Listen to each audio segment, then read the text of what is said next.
So today we will start this new chapter that is transformer. Okay. अभी तक जो हम पढ़ रहे थे वो हमारे पास रोटेटरी डिवाइसेस थे. ओके, रोटेटरी मींस कि वो non static you can say. Okay, non static device थे, but transformer is a static device. Okay. अच्छा, transformer is a static device, it means कि इसमें कौन से लॉसेस नहीं होंगे. सर स्टैटिक डिवाइस है तो कौन से लॉसेस नहीं या होंगे? It means there is no fractional losses. Okay, इसमें कोई फ्रैक्शनल.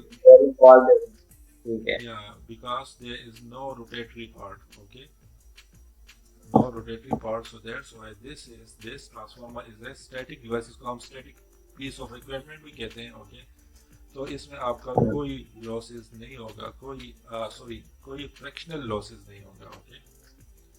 जी, अच्छा, transformer is an isolatory device. Okay,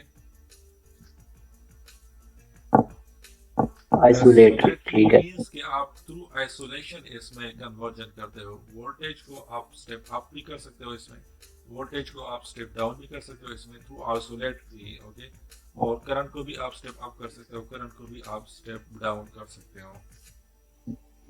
अच्छा, किस तरह स्टेप अप वोल्टेज को कर सकते हो, किस तरह स्टेप अप करंट को किस तरह स्टेप अप कर सकते हो, वो हम बाद में पढ़ेंगे. Okay.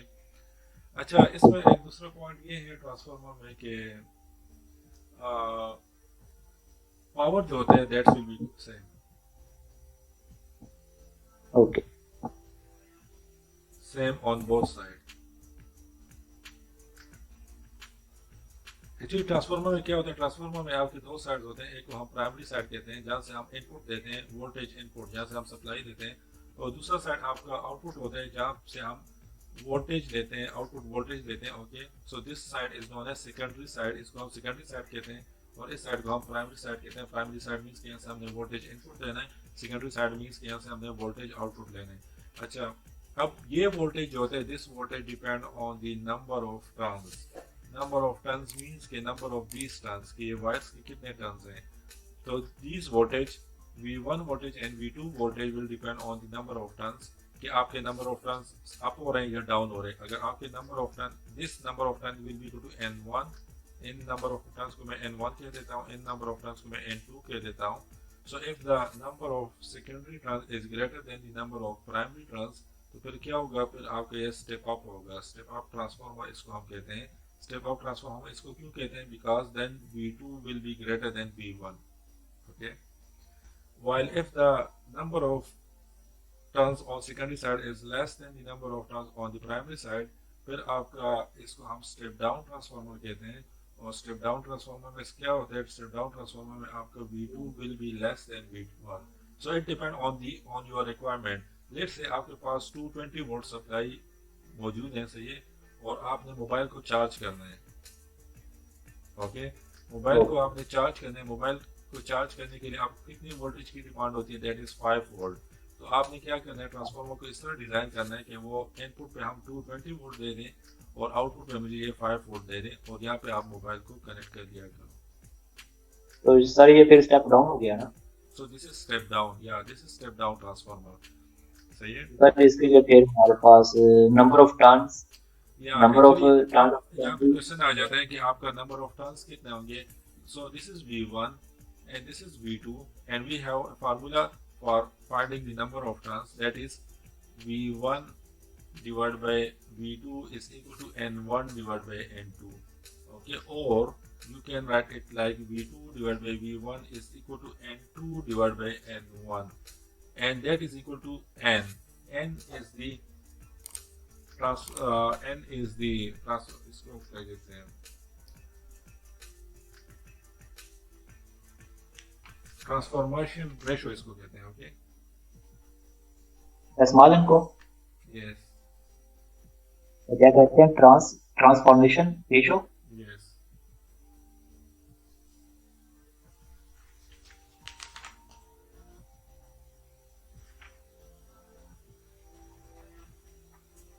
Voltage transformation ratio is the specific name. Voltage transformation ratio. Yeah, ठीक है. voltage transformation ratio. ratio. So this is the voltage transformation ratio. Okay. अच्छा, आपका जी। जब आपको अक्सर एमसीक्यूज भी आ जाते हैं कि find the voltage transformation ratio, so your voltage transformation ratio is n and this is n2 divided by n1, okay, which is equal to v2 divided by v1. अच्छा, so this okay, is the इस तरह। relation between voltage and number of turns, okay, तो late से आपने यहाँ पे number of turns कितने किए, लेट से आपने 10 नंबर ऑफ टर्न्स किए, तो आपको सेकेंडरी पे कितने चाहिए, या लेट से आपने 100 नंबर ऑफ टर्न्स किए, तो आपको सेकेंडरी पे कितने चाहिए, तो वो आप इस रिलेशन से फाइंड कर सकते हो। V2 आपका क्या हो जाएगा, 5 हो जाएगा, V1 आपका क्या हो जाएगा, 220 वोल्ट हो जाएगा, और N2 you need to find N2, N1 क्या है, N1 आपने 100 किए हैं, तो this will be equal to 500 divide by 220 volt. your N2 will be equal to 500 divided by 220, so इससे आपके पास ट्रांसफॉर्मेशन रेशियो आ जाएगा, N2 आ जाएगा, तो उतने नंबर ऑफ टर्न्स आपने यहाँ पे लगाने, okay, so that's will give you 5 volt over here. यहाँ पे आपने अपनी मर्जी से करना है, लेट से आपने 100 टर्न्स कर दिए, यहाँ पे सप्लाई वोल्टेज 220 वोल्ट दे दिया, यहाँ पे नंबर ऑफ टर्न्स कितने लगाने होंगे आपको, that's will be equal to 500 divided by 220, okay. अच्छा, what is the relation between, ये सर, ये उस पे आपने क्या लिखा था नीचे, नंबर ऑफ टर्न्स पे?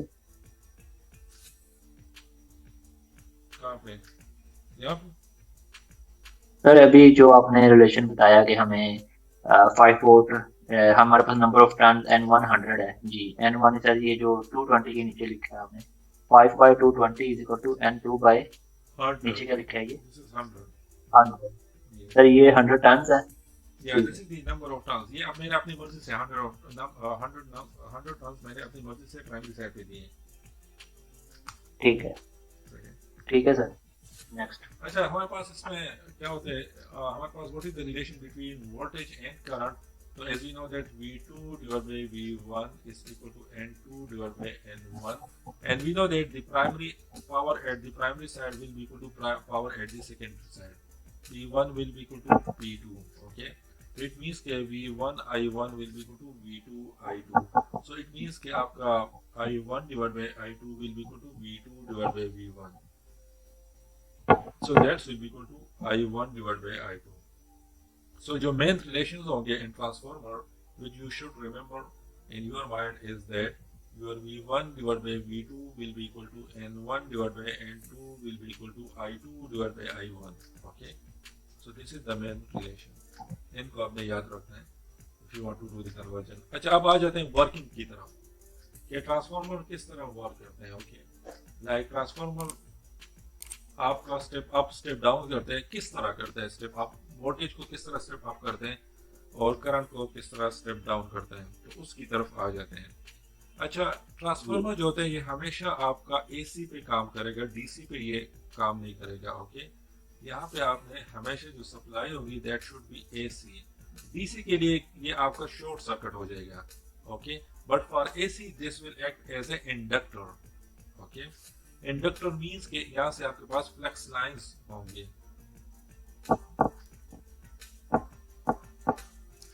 ओके, और ये flux lines because of the AC, तो एसी में ये फ्लक्स लाइंस आपके वेरिएबल होंगे, वेरी होंगे, okay, it will get vary because of AC and it will remain constant, it will not vary because of if the supply is DC, okay, अगर DC supply दोगे आप तो फिर आपका current इस वायर में जाएगा और करंट से आपके पास एक मैग्नेटिक फील्ड प्रोड्यूस होगा और वो मैग्नेटिक फील्ड कांस्टेंट होगा, क्यों कांस्टेंट होगा, क्योंकि आपका सप्लाई कांस्टेंट है, आपका सप्लाई डीसी है, सही है, और वो मैग्नेटिक फील्ड कांस्टेंट होगा, तो you can say that your flux is constant, but if you give the supply of AC voltage, तो एसी में क्या होगा, आपका जो करंट होगा वो कभी इंक्रीज और डिक्रीज होगा, like that's will move sinusoidally, okay, वो इस तरह जाएगा, तो करंट आपका वेरी हो रहा है तो उसके अकॉर्डिंगली आपका मैग्नेटिक फील्ड भी वेरी होगा, so you can say that the flux आपका वेरी होगा, क्योंकि मैंने पहले भी आपसे डिस्कस किया था कि हमारे पास वायर में जब current, if the current is equal to 0, तो फिर आपका मैग्नेटिक फील्ड क्या होगा, that should be equal to 0, but if the current is not equal to 0, तो फिर आपके क्या होगा, आपके यहाँ पे मैग्नेटिक फील्ड होगा, and you can find the direction of magnetic field by using the right hand rule। अच्छा, यहाँ पे हमारे पास जब मैंने पहले भी डिस्कस किया था कि आपका जब चार्ज स्टैटिक होगा, रेस्ट पोजीशन में होगा, तो इसके क्रॉस कौन से कितने फीड होंगे, 1 फीड होगा, और वो फीड आपका इलेक्ट्रिक फीड होगा। But when this charge start motion, जब ये मोशन स्टार्ट कर लेता है तो फिर क्या होगा, फिर इसके क्रॉस 2 फीड होंगे, one is the electric field and second one is the magnetic field. Magnetic. और मोशन जब चार्ज मोशन स्टार्ट कर लेते हैं तो it means that your current is not equal to 0। Okay, so यहाँ पे फ्लक्स प्रोड्यूस हो गए, सही है। सर अब हमारे पास अगर इनपुट पे 220 वोल्ट एसी है तो उसके मुताबिक भी हमारा फ्लक्स वेरी करेगा कि उसके मुताबिक कांस्टेंट रहेगा? वोल्टेज हमारे 220 है, आप नहीं जा रही, 220 फिक्स है, नहीं, उसके 220 मुताबिक फिक्स है फ्लक्स तो वेरी इट करेगा? मींस कि आपका आरएमएस वैल्यू है, that is the RMS value of AC. AC आपका आरएमएस वैल्यू क्या है, 220 वोल्ट है। जी, यस, तो एक्चुअली फ्लक्स आपका वेरी करेगा। वोल्टेज जो होगा, वोल्टेज तो वेरी होगा, साइनसॉइडली आपका वोल्टेज आएगा इस तरह। लेकिन इसका जो एवरेज क्या होगा, आपने एवरेज लेना, क्योंकि चेंज हो रहे हैं। जब भी हमारे पास चेंजेस आ जाते हैं, ओके, लेट्स से आपके पास एक प्राइस 450 है, फिर आफ्टर 1 मंथ प्राइस 500 हो गया, फिर आफ्टर 2 मंथ प्राइस 300 हो गया, तो आपसे लोग पूछते हैं कि एवरेज प्राइस क्या है, तो एवरेज के अकॉर्डिंगली फिर लोग देते हैं। तो यहाँ पे भी देख लो, आपका वोल्टेज वेरी हो रहा है with the passage of time, तो हम देखते हैं कि एवरेज क्या है। तो एवरेज आपका, हम डीसी में एवरेज लेंगे, एसी में आपने इसको एवरेज को हम आरएमएस वैल्यू कहते हैं। तो ओके, इसका ठीक है। आरएमएस वैल्यू जो होगा वो 220 वोल्ट होगा, that is not okay, fix. ठीक है, ठीक है। जबकि डीसी में 220 वोल्ट आपका फिक्स होगा। डीसी में क्या होगा, डीसी में आपका वो कुछ इस तरह होगा, ये टाइम है विद जी, पैसेज ऑफ टाइम आपका वोल्टेज कांस्टेंट होगा 220 वोल्ट। तो इसका आप एवरेज भी ले लो, सो एवरेज भी इसका 220 वोल्ट ही आएगा, सही है। जबकि यहाँ पे हम एवरेज नहीं लेते, क्यों एवरेज नहीं लेते, क्योंकि एवरेज आप लोगे तो ये plus this will be equal to 0, तो इसका जो एवरेज होगा वो 0 आएगा। तो इसी वजह से हम आरएमएस वैल्यू लेते हैं, आरएमएस वैल्यू इसका वो वो 220 जीरो नहीं वोल्ट होगा। आएगा, सही है। ठीक है। अच्छा, अब यहाँ पे फ्लक्स आ गया, तो फ्लक्स जब चेंज होगा तो according to the Faraday law of electromagnetic induction, Faraday ने क्या कहता था, Faraday law of electromagnetic induction, कि आपका क्या होगा, जब यहाँ पे जब आपका फ्लक्स चेंज होगा, if there is a rate of change of flux, then EMF will get induced. Okay, जब फ्लक्स ज्यादा चेंज होगा तो ज्यादा EMF इंड्यूस होगा, so that's why this is in direct relation. Okay, so your EMF will be equal to number of turns times rate of change of flux. यहाँ पे negative sign भी आएगा because of the Lenz law. Lenz law. Yeah. So where n is the constant of proportionality and this represent the number of turns. Okay.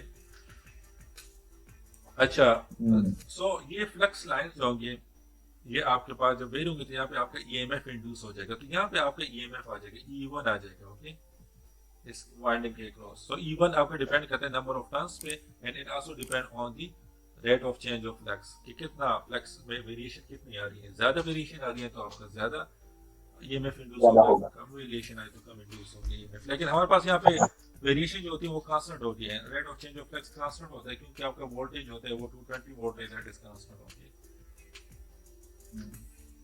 तो it means कि आप इस voltage को change कर सकते हो through number of turns. Number of turns को आप इंक्रीज कर लो तो आपका ये वोल्टेज बढ़ जाएगा, E1 आपका इंक्रीज हो जाएगा। नंबर ऑफ टर्न्स को आप कम कर लो तो आपका E1 डिक्रीज हो जाएगा। ओके,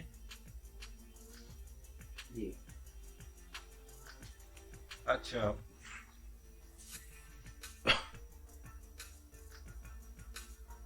अच्छा, अब ये फ्लक्स लाइन यहाँ से प्रोड्यूस हो गए, उनका डायरेक्शन कुछ इस तरह होगा, तो वो इसी रूम में इस तरह जाएंगे। ओके,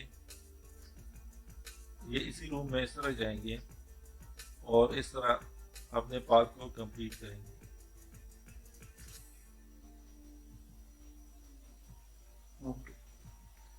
अच्छा, तो ये क्या कर रहे हैं, यहाँ पे आपका सेकेंडरी नंबर ऑफ टर्न्स भी है, तो सेकेंडरी वाइंडिंग को ये लिंक कर रहे हैं। ओके, यहाँ पे आपका rate of change of flux आ रहे हैं, ये फ्लक्स लाइंस आपके चेंज हो रहे हैं, तो आपका इट मींस कि यहाँ पे आपका जो है लाइक जब when flux lines pass through a conductor, so EMF will get induced. तो यहाँ पे आपका ये ईएमएफ इंड्यूस हो जाएगा, दैट इज E2। ओके, ये आपका E2 हो जाएगा। और इसका जो है यहाँ पे आपका ये इस तरह आ जाएगा, this will become positive, this will become negative, current आपका इस डायरेक्शन में फ्लो करेगा। ओके, तो दिस इज दैट जो हमने जनरेटर में भी पढ़ा था। ओके, जनरेटर में हम सप्लाई देते तो वहाँ पे ऑपोजिट बैक ईएमएफ का हमने वहाँ पे कंसेप्ट थोड़ा सा पढ़ा था।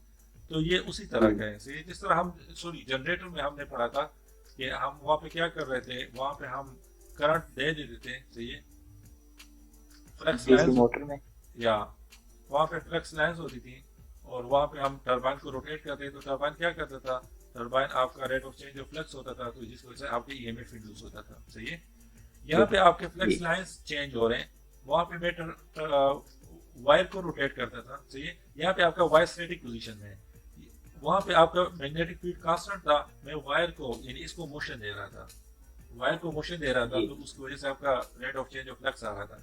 यहाँ पे मेरे पास वायर स्टैटिक पोजीशन में है, यहाँ पे मेरे पास फ्लक्स, इस फ्लक्स को मैं चेंज कर रहा हूँ। सही है, तो ये फ्लक्स कभी आपके इंक्रीज हो रहे हैं, कभी डिक्रीज हो रहे हैं, फ्लक्स आपके इस तरह इंक्रीज होंगे फिर डिक्रीज होंगे। सही है, तो इस तरह वेरिएशन आती रहती है इसमें। सही है, जिसकी वजह से आपकी ईएमएफ इंड्यूस हो जाएगा और वो ईएमएफ आपको यहाँ पे आउटपुट में मिलेगा, that is equal to V2। Okay, load हम यहाँ पे कनेक्ट कर लेते हैं। अब इसके बाद हमारे पास कुछ पॉइंट्स हैं, उनको आप ध्यान में रखिएगा करो। अच्छा, वो पॉइंट्स ये हैं कि ट्रांसफार्मर जो होता है that is based on the law of electromagnetic induction. Okay, like इसमें आपका ईएमएफ इंड्यूस होता है। ओके, तो इलेक्ट्रोमैग्नेटिक इंडक्शन के बेस पे ये एक वर्क करते हैं। ओके, और ये अक्सर सीक्वेंस में भी आता है, तो transformer work on the law of electromagnetic induction. अच्छा, ये आइसोलेटरी भी है। ओके, लाइक इसमें हम एसी पावर को ट्रांसफर करते हैं, सही है, from primary toward the secondary side without having any connection. यहाँ पे वायर का कोई कनेक्शन है, इसमें कोई वायर का कनेक्शन नहीं है, प्राइमरी का वायर का और सेकेंडरी वायर का कोई कनेक्शन नहीं है। सो इसी वजह से हम एसी पावर को ट्रांसफर यानी with isolation we can transfer power, AC power from primary toward the secondary side and transformer। Okay, अच्छा, तीसरी बात ये है कि इसमें कोई चेंज ऑफ फ्रीक्वेंसी नहीं आ रहा। ओके, फ्रीक्वेंसी प्राइमरी साइड पे और सेकेंडरी साइड पे आपका सेम फ्रीक्वेंसी होगा।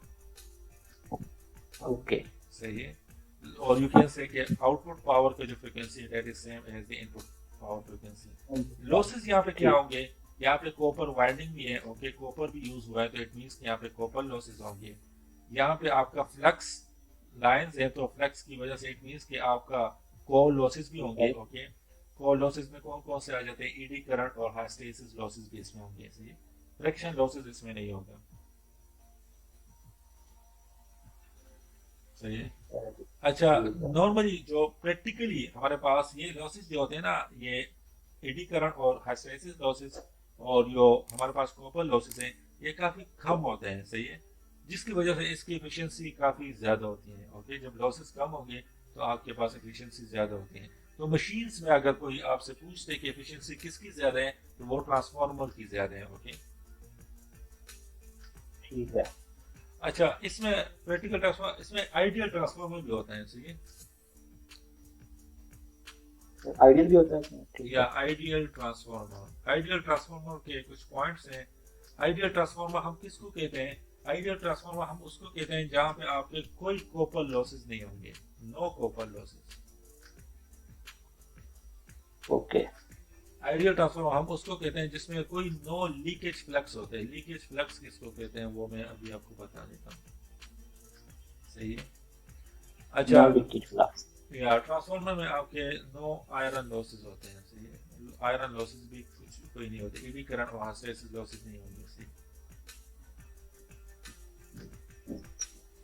ठीक है सर। अच्छा, कोई को अच्छा, लीकेज फ्लक्स किसको कहते हैं कि that flux which will not link the secondary winding, like if this is the flux, तो ये इस तरह आ रहे हैं और ये इस तरह आ रहे हैं, तो ये फ्लक्स आपका लीकेज फ्लक्स नहीं है। ओके, एक दूसरा फ्लक्स है जो इस तरह आ रहे हैं और फिर इस तरह होके इस तरह आ जाते हैं, तो ये आपका जो ये फ्लक्स जो है ये सिर्फ प्राइमरी वाइंडिंग को लिंक कर रहा है, सेकेंडरी वाइंडिंग को ये लिंक नहीं कर रहा, so that's why this is known as leakage flux.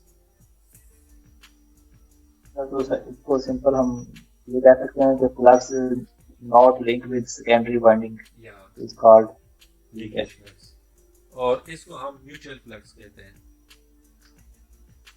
Leakage flux कोई नहीं, अच्छा वो जो मूव कर रहा है चीजों से मिलकर, ठीक है। या म्यूचुअल फ्लक्स।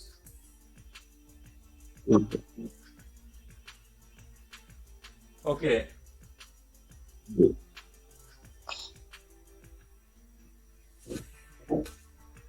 अच्छा जी। अच्छा, अब इसका कर्व्स हैं, वो कर्व्स किस तरह बनेंगे आइडियल ट्रांसफार्मर के। ओके, आइडियल ट्रांसफार्मर के कर्व्स किस तरह बनेंगे।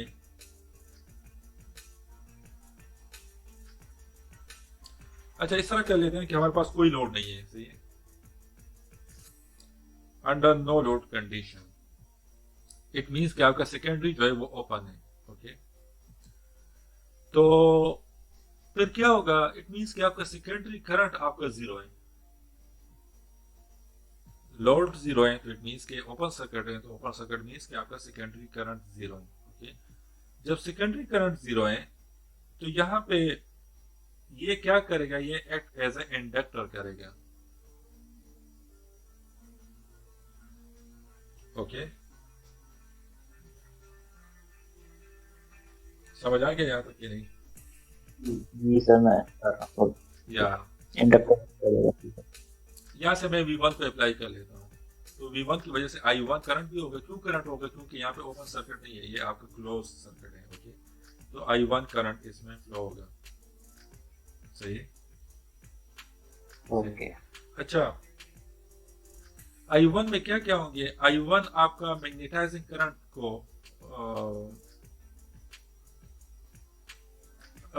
like V1, I1 will be equal to IM. IM is the magnetizing current. ठीक है सर जी, मैग्नेटाइजिंग करंट, ठीक है, मैग्नेटाइज करेगा। या ये मैग्नेटाइज करेगा, सही है। जी। और ये क्या होगा आपका, इसका ये V1 से लेग करेगा या लीड करेगा। सर मैं समझा नहीं, क्या आपने पूछा है। मैग्नेटाइजिंग करंट जो होता है, जो आपका फ्लक्स प्रोड्यूस करेगा, जो आपका ये फ्लक्स प्रोड्यूस करेगा, ये मैग्नेटाइजिंग जी करंट, तो ये क्या करेगा, ये V1 से लेग करेगा या लीड करेगा। सर, मुझे ये कंसेप्ट लीड लैग का नहीं पता, मेरे ध्यान में नहीं आ रहा। अच्छा, कैपेसिटर में आपका करंट लीड करता है वोल्टेज से, और इंडक्टर में आपका करंट लेग करता है वोल्टेज से, सही है? ओके सर, ये कंसेप्ट मैं सर देखूंगा, मैंने पढ़ा हुआ है लेकिन अभी मेरे ध्यान में नहीं आ रहा ये लीड लैग होता।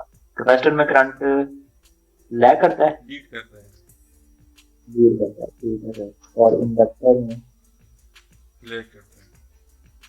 लैग करता है, ठीक है सर। अच्छा, तो इसका कर्व किस तरह बनेगा, let's say voltage V1 is applied in this direction, तो आपका V1 हो जाएगा, आपका फ्लक्स मैग्नेटाइजिंग करंट क्या होगा, this will be in this direction, क्योंकि this will act as inductor, तो ये आपका लेग करेगा, 90 डिग्री लेग करेगा। ओके, 90 अच्छा, डिग्री लैग। ये करंट आपका फ्लक्स लाइंस प्रोड्यूस करता है, और ये फ्लक्स जो होता है ये डिपेंड करता है करंट की डायरेक्शन पे। अगर करंट का डायरेक्शन इस साइड पे होगा तो फ्लक्स लाइन आपके अपवर्ड होंगे, करंट का डायरेक्शन ऑपोजिट होगा तो फ्लक्स लाइन आपके डाउनवर्ड होंगे। तो इट मींस कि फ्लक्स और करंट और फ्लक्स सेम ही डायरेक्शन में इन दिस डायरेक्शन, सही है? ओके।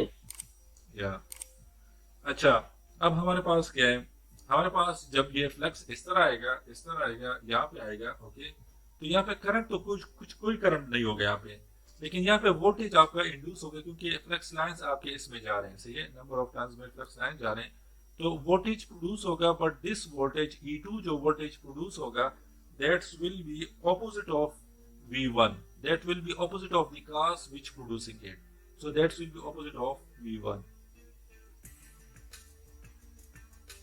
और ये वोल्टेज क्या होगा, that will also be opposite of V1, क्योंकि वो EMF है, because of the Lenz law आपका जो होगा that will be opposite of the rate of change of flux। that Lenz law हमें क्या बताता है कि that will be the voltage will be opposite of the causing which producing it। so cause क्या है, V1 है इसका, और इसका काज भी V1 है। तो V1 के ये दोनों वोल्टेज आपके ऑपोजिट होंगे, E1 और E2 इस तरह। ओके अच्छा, E2 आपका वोल्टेज है that is equal to V2, तो V2 भी आपका यहाँ पे ऑपोजिट हो जाएगा V1 के। ठीक है। अच्छा, ये आपके दोनों इन फेज हैं, like IM is equal to in phase with flux Y because of no iron losses। सही है, इसमें कोई आयरन लॉसेस, इसमें कोई हिस्टैरिसीस और एडी करंट लॉसेस नहीं है। क्यों लॉसेस नहीं है? क्योंकि हम आइडियल ट्रांसफार्मर को डिस्कस कर रहे हैं, इसी वजह से मैंने इसको इन फेज विद द IM लिया। अगर प्रैक्टिकल ट्रांसफार्मर को हम इसके बाद डिस्कस करेंगे तो वहां पे आपका ये इन फेज नहीं होगा, लाइक आपका IM जो है वो इन फेज नहीं होगा फ्लक्स के, वहां पे चेंज होगा। ओके, ठीक है। यस।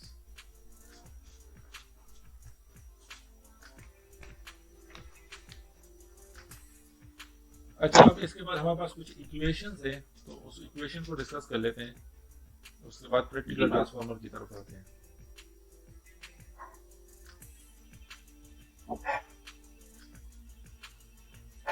ओके,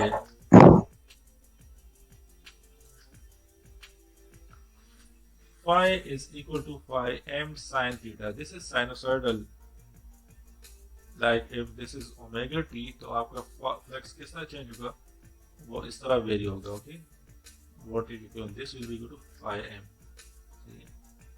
so phi आपको cos phi m के, तो we know that हमारे पास EMF किसके इक्वल होते हैं, that is equal n into d phi by dt हो जाएगा। Okay, minus n d phi by dt, तो ये आपका माइनस n इसका ले लो, d phi m sin omega t हो जाएगा डिवाइड बाय dt। ओके, तो माइनस ये आपका phi m यहाँ पे आ जाएगा, और इससे क्या आ जाएगा, माइनस cos थीटा आ जाएगा। Sorry, derivative of sin theta is equal two plus cos omega t। सही है, तो आपका ये phi m क्या हो जाएगा, minus phi n cos omega t हो जाएगा। जी, सही है।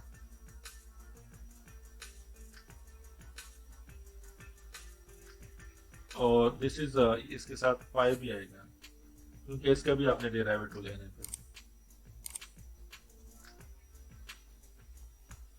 तो ये आपका आ जाएगा, ये आपका क्या हो जाएगा, 2 पाई f हो जाएगा, 2 पाई f phi m हो जाएगा, n हो जाएगा, और आपका cos omega t। cos omega t किसके इक्वल होता है, minus cos omega t is equal to sin omega t minus 90, क्योंकि इसका आप ले लो तो sin ओमेगा t से आ जाएगा cos 90 minus cos omega t sin 90 आ जाएगा। इसको आप खोल लो तो इस फार्मूले से, तो आपका क्या आ जाएगा, sin 90 विल इक्वल टू 1, ये तो आपका 0 हो जाएगा, और वहां से माइनस cos ओमेगा t आ जाएगा। Okay, so minus cos omega t is equal to sin omega t minus 90, so instead of minus cos omega t you will write sin omega t minus 90। अच्छा, अच्छा, आपका जब EMF maximum कब होगा, जब आपका ओमेगा t किसके equal होगा, सर ये 90 के। जब ये 90 के इक्वल होगा तो फिर तो आपका ये 0 हो जाएगा। साइन की जो मैक्सिमम वैल्यू होती है ना, वो 90 पे होती है, 1। तो सर इसमें अब हमारे पास ओमेगा टी 0 180 होगा जी, 180 होगा, माइनस 90 करेंगे साइन 90, तो ये आपका ये 180 पे मैक्सिमम हो मैक्सिमम। जाएगा, तो 2 पाई f पाई m n आ जाएगा। ओके, सर ये 180 पे ऐसा ही है।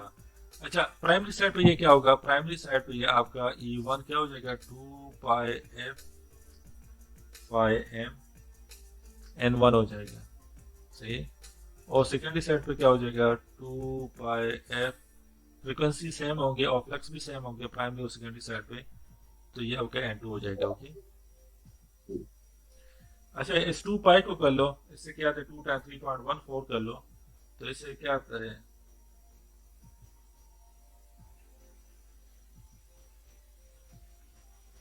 ये आ जाएगा सही ओके 4.44। तो ये इक्वेशन आपने याद रखना है कि आपका E किसके इक्वल होगा, E will be equal to 4.44 F जी, पाई N। ये क्वेश्चन है 4.44 F पाई N। 5N। और दूसरी बात ठीक है। आपने ध्यान में रखना है कि आइडियल ट्रांसफार्मर में जिसमें आपका कोई लीकेज फ्लक्स नहीं होता, जिसमें कोई कोर लॉसेस कोई कॉपर लॉसेस नहीं होते, तो आइडियल ट्रांसफार्मर में आपका V1 will be equal to E1 और V2 will be equal to E2। V1 V2 is equal to V2। जी सर, ठीक है। ओके, जी। अच्छा इसके बाद हमारे पास प्रैक्टिकल ट्रांसफार्मर की तरफ आ जाते हैं।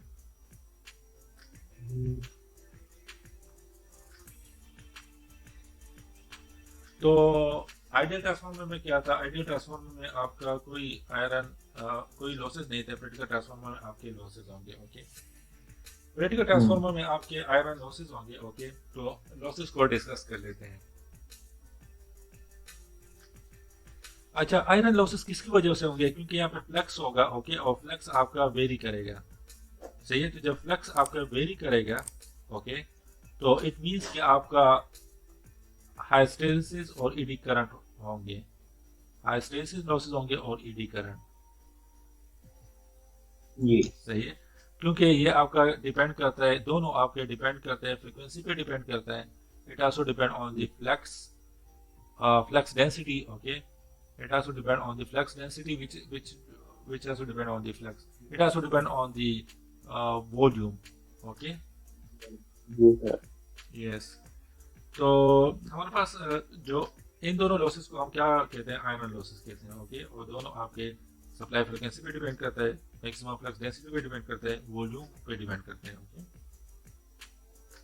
लेकिन ओके। प्रैक्टिकल ट्रांसफार्मर में हम क्या करते हैं, या हम इस तरह आइसोलेशन कर लेते हैं, क्या कहते हैं उसको, शीट्स वो कर लेते हैं इस तरह, काफी सारे शीट्स वो इस तरह कर लेते हैं, उसको क्या कहते हैं, जो कोर सर, जी। जो कोर प्लेट्स होते हैं ना, वो इस तरह इसकी ब्रेक डाउन कर लेते हैं। आपके जो होते हैं ना इस तरह, this is the core. Okay, आपका कोर है, सही है, आपका ट्रांसफार्मर कोर है, यहाँ पे प्राइमरी वायरिंग है, यहाँ पे सेकेंडरी। तो क्या करते हैं, जी इसको सर। हम ब्रेक डाउन कर लेते हैं इस तरह, थिकनेस शीट्स में कन्वर्ट कर लेते हैं, सही है। जी सर। और शीट्स में कन्वर्ट करने के बाद हम क्या कर लेते हैं कि इनको ज्वाइन कर लेते हैं with isolation in between them. में क्या आइसोलेशन यहाँ पे पुट कर लेते हैं और फिर इन शीट्स को ज्वाइन कर लेते हैं, ओके। सही है। तो क्या हो जाएगा, आपका जो फ्लक्स होगा वो तो इस तरह होगा जाएगा, तो आपका जो ईडी करंट होगा वो इसमें इस तरह फ्लो करेगा, लेकिन ईडी करंट आपका इसमें फिर इस तरह फ्लो नहीं कर पाएगा। क्योंकि इस तरह नहीं कर पाएगा, क्यों नहीं कर पाएगा, क्योंकि इंसुलेशन आ जाते हैं। तो इंसुलेशन की वजह से आपका ईडी करंट इस तरह फ्लो नहीं कर पाएगा, बल्कि ईडी करंट आपका इस तरह फ्लो करेगा। तो इसके थ्रू हम ईडी करंट और हाइस्टेरिसिस लॉस को कम कर लेते हैं। ओके, तो ये लॉसेस जो होते हैं ये प्रैक्टिकल ट्रांसफार्मर में काफी कम होते हैं, वेरी स्मॉल अमाउंट में होते हैं। ओके, ठीक। यस। अच्छा, अब वाइंडिंग रेजिस्टेंस की तरफ आ जाते हैं। इसमें वाइंडिंग भी होते हैं, तो वाइंडिंग की वजह से आपका कॉपर लॉसेस भी होंगे, सही। तो वो कौन से होते हैं, वो हमारे पास आई स्क्वायर आर लॉसेस होते हैं। ओके, तो प्राइमरी साइड पे I1 स्क्वायर आर लॉसेस होंगे, सेकेंडरी साइड पे आपका I2 स्क्वायर आर लॉसेस होंगे। ओके, तो इसको हम अक्सर रिप्रेजेंट कर लेते हैं, मैं दिखा देता हूँ।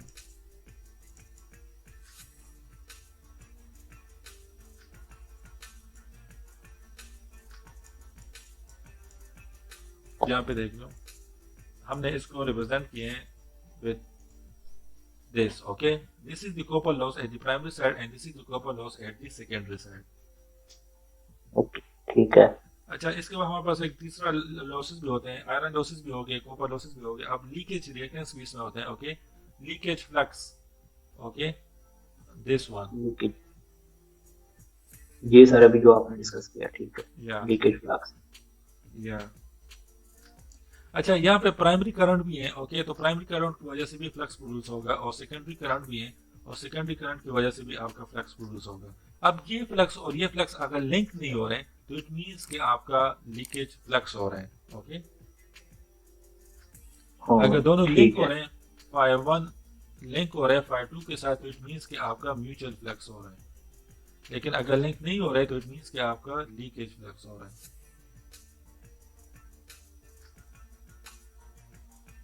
ओके, ठीक है। सही है।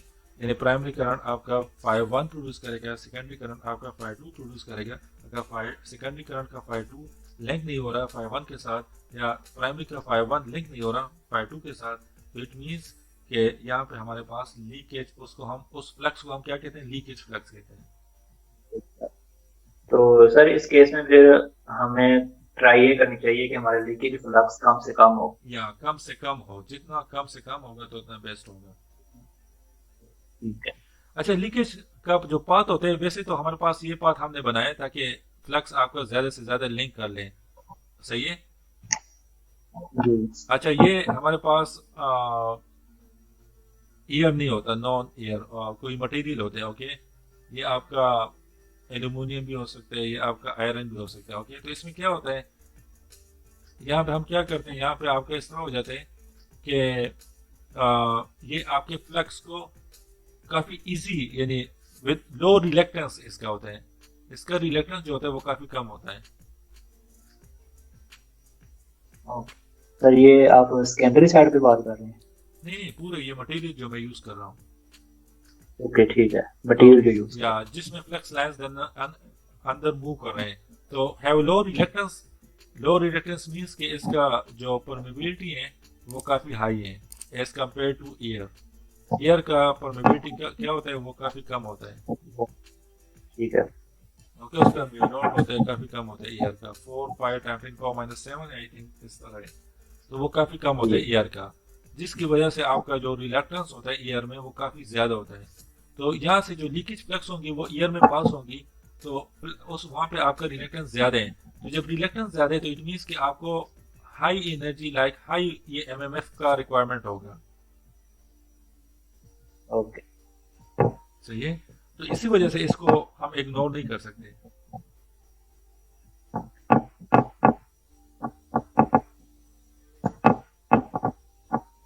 ठीक। सही है। अच्छा,